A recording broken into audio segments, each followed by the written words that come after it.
Bonjour les amis, bienvenue sur Onis TV, en direct depuis La Rochelle, le quartier de Villeneuve-les-Salines, pour un démarrage de semaine en trombe.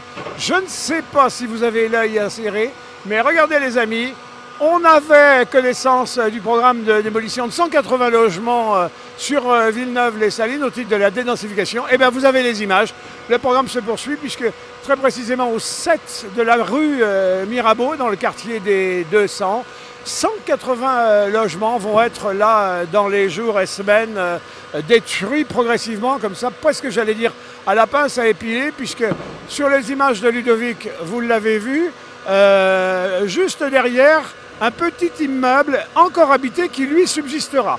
Donc il faut y aller avec des pincettes, c'est quasiment un travail de dentelière. Tout cet immeuble vidé va disparaître. Par contre, le petit bout d'immeuble plein, accolé, mitoyen, lui, va rester. Donc je ne sais pas ce que les riverains ont prévu de faire, mais il vaut mieux s'absenter aujourd'hui, se trouver des trucs à faire en attendant le travail de ces pins. C'est une société de Vendée qui fait cet important travail. Donc, je le rappelle, programme de déconstruction sur Villeneuve-les-Salines à La Rochelle, 180 logements. Ici, on est sur la tranche du quartier dit des 200 pour 72 logements, 36 de ce côté-là. Et juste derrière le bras de la grue, un autre immeuble dans le même état, 36 autres logements, total 72. C'est un programme qui avait été engagé depuis 2018 parce que casser est une chose, mais préparer le chantier, c'est-à-dire reloger les familles, désamianter, etc., en est une autre. Et tout ça a commencé en 2018. Ça fait donc 4 ans, il aura fallu 4 ans pour préparer les gens, reloger les gens, préparer l'immeuble, jusqu'à cette phase qui est la phase ultime, à coups de pince. Alors parfois, les méthodes sont plus violentes ailleurs, mais on n'est pas dans les circonstances là de mitoyenneté d'immeuble, l'un qui part, l'autre qui reste. Vous avez une machine très bruyante là, sous la caméra de Ludovic Sarrazin, qui est un propulseur d'humidité, parce que le pire ennemi dans ces chantiers-là, c'est la poussière. Et la meilleure façon de contenir la poussière, c'est de pulvériser de l'humidité comme ça, même si le ciel s'en charge, puisque ce matin sur La Rochelle, les amis, on est un peu plus vieux. Regardez voir tout ce travail, la frise du haut, et ensuite, ça va être écrouté comme ça progressivement. C'est sans violence, c'est avec précision. Et alors quand je vous dis qu'il faut faire, il faut quasiment être dentelière de Calais pour l'opérateur, sur la droite, vous avez un autre immeuble qui, lui, ne va pas bouger. Et les gens sont aux premières loges, à la fenêtre, en train de regarder ce qui se passe. J'espère qu'il ne va pas leur arriver un pépin ou quand c'est encore haut. Mais voilà, on est sur un dispositif. Et on voit les immeubles à suivre, eux, donc dans le courant de la semaine prochaine. Juste avant cet immeuble-là, cette série d'immeubles-là, on était dans le quartier dit des 400, où là aussi 72 logements avaient déjà été déconstruits, comme on dit. Donc pour un total, au final, de 180 logements en moins.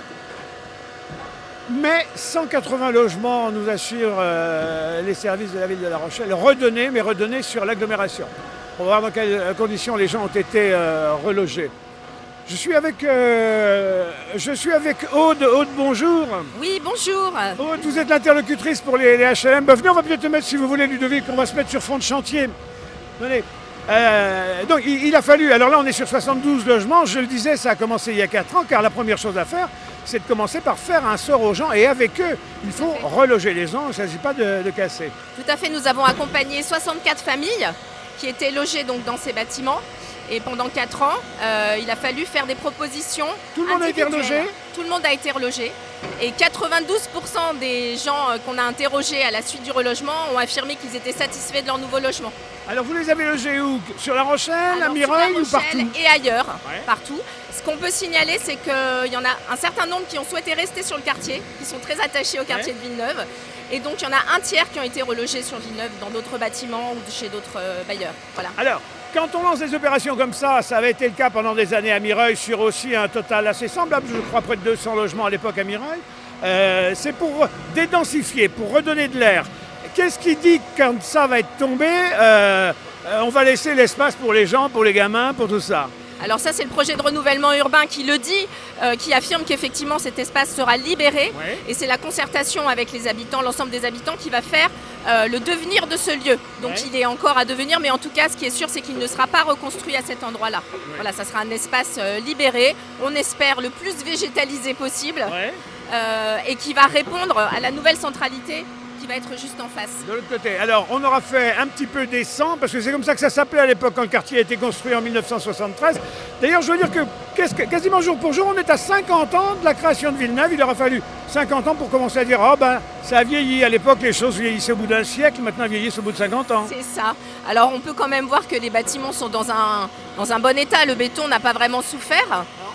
Voilà, mais l'idée c'est vraiment de pouvoir dédensifier cet îlot et lui apporter beaucoup plus d'aération. On le voit bien, hein, le béton il est encore en très très bon état. Alors, il y a des chantiers où tous les gravats, on les évacue, on cache ça dans un coin et voilà.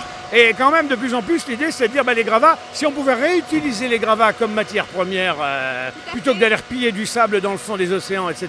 C'est ce que l'on va faire sur ce chantier, puisqu'il y a plus d'1,5 tonne qui vont être revalorisés pour faire du granulat, pour reconstruire effectivement du béton et des routes.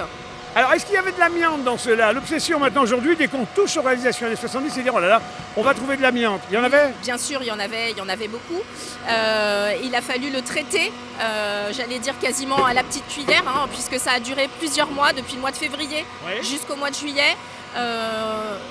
Des équipes se sont relayées à l'intérieur du bâtiment qui a été complètement protégé, encapsulé dans une grande bâche. Et donc l'ensemble des riverains étaient protégés de ces poussières d'amiante. Alors, le quartier Mirabeau, cette rue Mirabeau, ici à Villeneuve-les-Salines, a fait parler d'elle dans les années 70, puisqu'elle avait été précurseur d'une opération nationale. Ici, s'était créée la première télé de quartier de France. Je dis la première, il y en avait peut-être une à Aubervilliers, un gars qui filmait ses poissons rouges dans l'aquarium pour faire la mire. Et donc, Télé Mirabeau était né ici, et je me souviens que les journalistes de la France entière étaient venus voir les gens là, qui avaient chanté les programmes nationaux pour diffuser leurs propres programmes à eux. J'ai retrouvé un petit autocollant collé là, de cette époque. C'est bourré de souvenirs des lieux comme ça, c'est pas que des espaces techniques à loger des gens. Oui, tout à fait, c'est un lieu assez emblématique, hein, les 200, on les appelle comme ça. Ce qu'on espère aujourd'hui, c'est qu'effectivement, ils retrouvent un nom classique, puisque ici, nous sommes au 5 rue Mirabeau, là, nous sommes au 6 rue des Moulins, et l'ensemble des bâtiments conservera ce nom dorénavant. Alors, au titre de la sécurité, en général, des chantiers comme ça, c'est hyper protégé. Celui l'est, là, l'est aussi par de la grille. Mais il y a des touches d'humanité sur votre grillage. Parce que je vois une exposition, on n'est pas à Beaubourg, mais enfin, on pourrait. Qu'est-ce que c'est que ces panneaux d'exposition? Voilà, nous avons souhaité immortaliser en fait l'intérieur des logements, puisqu'une fois qu'ils ont été totalement vidés, notre collègue Gaël Chauve, qui est photographe... Bouge pas. Je vais demander à Ludovic s'il peut se rapprocher de nos images. Ludovic, voilà, il est sur le chantier qui est assez bruyant. Voilà, regardez voir les amis, c'est les panneaux. Alors, Aude, donc, qu'est-ce que vous avez trouvé dans les maisons? Alors, on a trouvé des témoignages de vie, évidemment, dans ces logements. Et dans tous les appartements, nous avons pris des clichés. Donc, Gaël Chauve a pris des clichés de l'ensemble des logements. D'accord. Alors, on va se reculer là, puisque les opérations... Je vais en profiter. Je suis avec eux. Je ne sais pas si c'est le chef du chantier, en tout cas, c'est le représentant de l'entreprise. Elle est vendéenne, les amis, comme quoi, c'est pas la peine d'aller chercher très loin quand on a à proximité. Est-ce que c'est un chantier qui présente des difficultés particulières? Comment c'est votre prénom? Alors, Monsieur Couillot, Cédric. Monsieur Bouillot. Alors, est-ce que ça présente des difficultés particulières, ce chantier? C'est un chantier de grande envergure puisqu'il y avait énormément d'amiante sur le chantier. C'est plusieurs mois de travail en désamiantage. C'est la première difficulté. C'est une vingtaine de salariés en désamiantage en permanence. Ensuite, il y a eu une phase un peu particulière, c'est l'écrêtage du bâtiment. On a démoli, avant d'être arrivé à ce stade avec la grande pelle, on a démoli toute une partie avec des mini-engins. À l'intérieur? Non, sur le toit. Sur le toit. On a monté des robots en fait. Il y avait un échafaudage autour pour protéger l'enceinte. Et il y a 3 niveaux qui ont été démolis avec des mini-engins pour limiter le travail avec la pelle de grande géométrie. Donc c'était ça la phase particulière déjà pour commencer. Dites-moi, Cédric, votre opérateur, il doit avoir une formation particulière, parce que je le comparais aux dentelières de Calais, quand il va falloir scinder les deux immeubles, parce qu'il ne s'agit pas de foutre tout ça là-bas, il s'agit de faire descendre celui en gardant l'autre là-bas debout, puisque l'autre il est habité encore. C'est ça, le bâtiment est à côté habité, alors le chauffeur est surtout très expérimenté. Avant de travailler sur une pelle comme celle-ci, il a passé de nombreuses années sur des pelles de plus petite taille. Et ensuite, quand on va arriver auprès du bâtiment, il y aura une grue qui sera implantée à côté avec un tapis de protection pour isoler le bâtiment habité du chantier. Oui. Alors dites-moi, votre entreprise s'est déjà confrontée à des chantiers difficiles. Qu'est-ce qu'il y a le souvenir que vous en gardez? Quel a été le chantier le plus spectaculaire, le plus sexy, j'allais presque dire? Il y en a un certain nombre. Il y avait la maison d'arrêt de Nantes, l'ancienne maison d'arrêt de Nantes, à côté du Radisson. Il y a eu, on a fait un barrage aussi en Normandie qui était impressionnant par son volume. Mais après, tous les chantiers ont leur particularité. Chaque chantier est différent. Donc il y en a plein en fait. Est-ce qu'il y a des chantiers qui vous résistent? Je pense par exemple, je prends l'exemple extrême, des bunkers, puisque le temps n'a pas pu venir à bout. Est-ce que des engins maintenant comme ça, avec les technologies d'aujourd'hui, pourraient en venir à bout? On y arrive toujours. Toujours. On ne sait pas toujours en combien de temps, mais on y arrive toujours. Dans les bunkers, c'est aussi très particulier, mais on en fait assez régulièrement. Est-ce que vous intégrez, j'ai des images des immeubles des années 60 qu'on abattait comme ça à la dynamite? Est-ce que vous utilisez la dynamite parfois chez vous? Non, on n'utilise pas l'explosif, on n'utilise pas non plus la boule, hein. J'en profite pour le dire, ça se fait plus. Mais l'explosif, ça s'utilise assez peu dans un cadre comme celui-ci par exemple, ça serait pas possible. Et aujourd'hui on a du matériel qui est tellement fin et tellement technique qu'on arrive à faire beaucoup de choses avec des méthodes moins contraignantes d'un point de vue environnement et nuisance. Il y a des tas de jeunes qui nous écoutent, ils sont en train de regarder ça, ils pensaient que les métiers du bâtiment, etc., c'est des métiers un peu lourds. De voir le gars là piloter, il y a assez de gens sur le marché du travail comme ça capables de piloter ou non? C'est peut-être une occasion à saisir pour des tas de jeunes qui nous écoutent. Alors merci de me tendre la perche. J'invite tous ces jeunes à venir voir le site internet, la chaîne YouTube Charrier, et ensuite de postuler parce qu'on cherche à recruter, on a besoin de monde. C'est une activité parfois contraignante, hein. On est dehors, il ne fait pas toujours beau. On travaille aussi en déplacement, mais à côté de ça, c'est des chantiers tellement passionnants, parfois mal compris, mais je les invite à aller voir notre chaîne YouTube et ils verront, je pense que ça pourrait leur donner envie. Voilà, c'est l'entreprise Charrier, donc vendéenne, qui, à la demande des collectivités territoriales ici de La Rochelle, procède à la déconstruction des immeubles de Villeneuve, pas tous, Dieu merci. Donc ici, pour ceux qui prennent l'antenne en cours, c'est le quartier dit des 200, donc c'est 72 logements qui vont tomber d'ici. Combien de temps il va vous falloir sur les deux immeubles là? On a 3 semaines de boulot pour faire la partie la plus visible. Après, il y aura les infrastructures et puis la remise en état. Mais la partie super, la partie visible, c'est 3 semaines de boulot.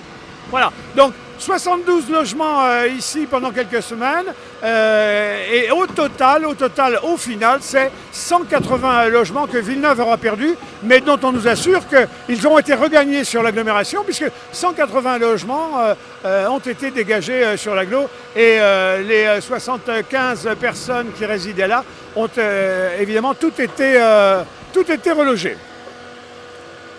Regardez, je vous laisse mesurer la finesse, c'est pas un travail de brut, hein. Vaut mieux être dans... Oui, je le disais, dentelière. Hein. Oui, c'est bien, ça va être patient, fin, et prendre son temps. Et alors, tout ça va être évacué vers des entreprises de recyclage, puisque ça ne part pas à la poubelle, ça va repartir en matériaux de base pour de nouvelles constructions. Voilà, tout ce qu'on voit ici, désormais, sera à 100% recyclé. On va transporter tout ça sur notre plateforme de recyclage, Planète Recyclage, à côté du pont d'Île de Ré. Et là-bas, les matériaux sont triés, concassés, pour en faire du gravier. Alors avec un système d'aspiration pour récupérer les quelques polystyrènes là, qui volent un peu. Oui. Et puis tout le reste va être calibré pour être réutilisé après, soit sur des chantiers routiers, ou également pour ces matériaux, sur la construction de béton, dans la fabrication de béton. Oui. Donc on est sur une boucle complète, puisque les matériaux retourneront à la fabrication du béton pour les prochains projets. Parfait. Je vous remercie pour ces explications. Je vous laisse les amis continuer sur les images là, de Ludovic Sarrazin sur Onis TV. Profitez de ce direct pour mesurer à la fois ce qu'est la force de ce travail, mais en même temps le degré de précision. Je vais demander, souvent les gens s'interrogent, mais la nature, on ne fait pas place à la nature, à La Rochelle, on passe notre temps à battre les arbres. Aude, je reviens vers vous. On voit cet arbre-là. Il y a plein de gens à l'antenne qui interrogent, qui disent mais l'arbre, il va rester, parce qu'évidemment, c'est toujours un souci et les gens ont raison. Alors, destin de cet arbre-là. Alors, on a tenté de préserver depuis le début du chantier ces 2 arbres. On a ce spécimen qui est là et puis un autre derrière. Donc c'est vraiment notre volonté de les conserver jusqu'à la fin du chantier. Oui. Ils ont été protégés par des barrières juste autour et la grue va faire en sorte de les préserver. On espère jusqu'à la fin du chantier. Bon, bah, il faut éveiller, il faut mettre les riverains dans le coup là, pour qu'ils surveillent ça comme leur petit pot de fleurs. Voilà, c'est l'objectif en tout cas, effectivement. Donc je vous disais sur les clichés qui ont été pris. Oui. Donc voilà, ce sont des images de l'intérieur des logements, une fois qu'ils ont été vidés. Oui. Et donc on voit bien les témoignages de vie à l'intérieur des logements. Donc on a pris des détails, des vues de loin, des chambres d'enfants. Oui. Alors, jeune dame qui habite le quartier, c'est Madame Grosségrange, Michel Grosségrange. Vous êtes bénévole au collectif d'association de Villeneuve et puis vous pilotez le journal du quartier. Vieille habitante du quartier, maintenant vous arrivez là, des immeubles tombent. Bonne nouvelle, pas bonne nouvelle? Ça vous fait rigoler, c'est plutôt une bonne nouvelle alors? La question me fait rire. Non, moi j'étais pas pour, personnellement, très personnellement. Alors? Parce que je trouvais que c'était déloger des gens qui ont fait leurs racines ici, ils y ont élevé leurs enfants. Oui. Au début, ils pleuraient, oui, et moi je les comprenais, voilà. Et bon. Donc du coup, c'est la mort dans l'âme que vous venez faire les photos pour continuer quand même de relater cette actualité qui, quoi qu'on veuille, avance. Bah oui, l'actualité avance, la vie, elle est devant nous, elle n'est pas derrière, c'est vrai. Alors depuis des années, vous avez dit, Villeneuve, c'est un petit village, Est-ce que c'est toujours un petit village? Mais c'est encore un village dans la mesure où, quand on va au marché, on rencontre... On fait le village dans sa tête. Puis on rencontre beaucoup de gens qu'on connaît, voilà. Après, ce spectacle, c'est pas vraiment village, faut être honnête. Vous voyez, les avis sont extrêmement partagés entre ceux qui disent qu'il faut du progrès, il faut loger, ou il faut donner de la place et de l'air, et puis ceux qui disent oui, mais on n'arrache pas des racines comme ça, parce que des racines, ben, elles sont vives. C'est jamais facile, c'est jamais facile. Merci en tout cas de votre témoignage.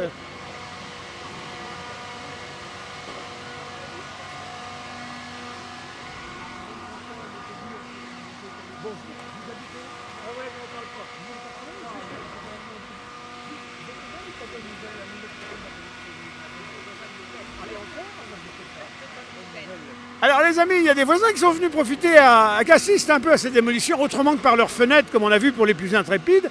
Vous, bonjour messieurs, dames, vous habitez là à 20 mètres, 30 mètres juste derrière. Alors quand on voit le spectacle, on voit la démolition d'un côté, on se retourne la caméra, on a l'impression d'être en Amazonie. Ah bah, c'est super. Alors dites-moi, bonne nouvelle ou pas bonne nouvelle le fait qu'on vous enlève 2 immeubles du coin là? Bonne nouvelle. Très bonne nouvelle? Ouais.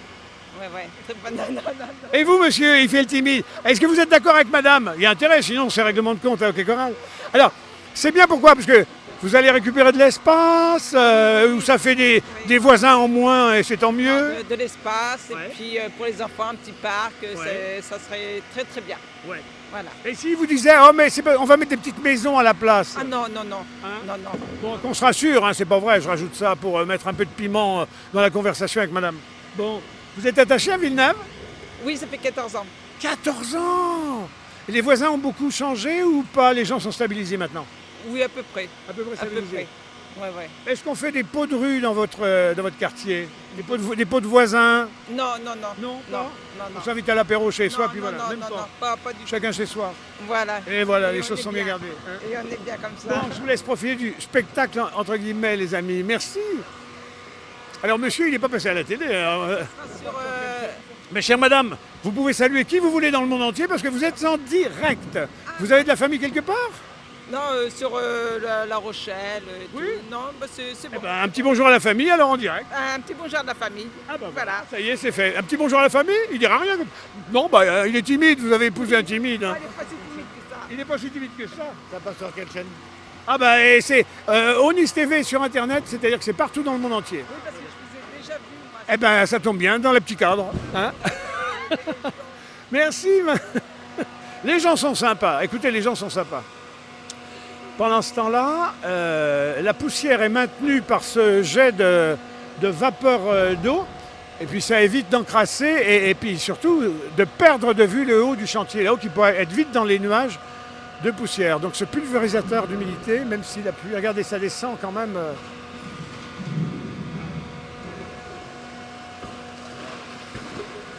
En tout cas, c'est une belle idée d'être allé chercher à l'intérieur avant que ça soit détruit, les traces d'humanité, entre guillemets, les petites parts de déco que chacun avait laissées dans un coin, etc., pour en faire une exposition en bas, là, traces de vie. Je rappelle, hein, ces immeubles ont été construits en 1971, donc c'était il y a 50 ans. Écoutez, en 50 ans, ils auront vu passer bien des familles, bien des histoires.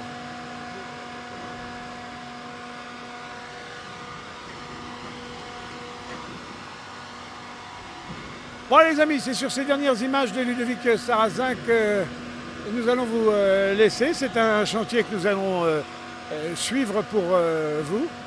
En tout cas, vous pouvez, à Villeneuve-les-Salines, La Rochelle, au niveau du 7 de la rue Mirabeau, profiter en direct live de ces images, voilà, si vous passez dans le secteur, ou si vous vous ennuyez un peu. À très très bientôt les amis sur Onis TV, le plus possible toujours en direct. À bientôt.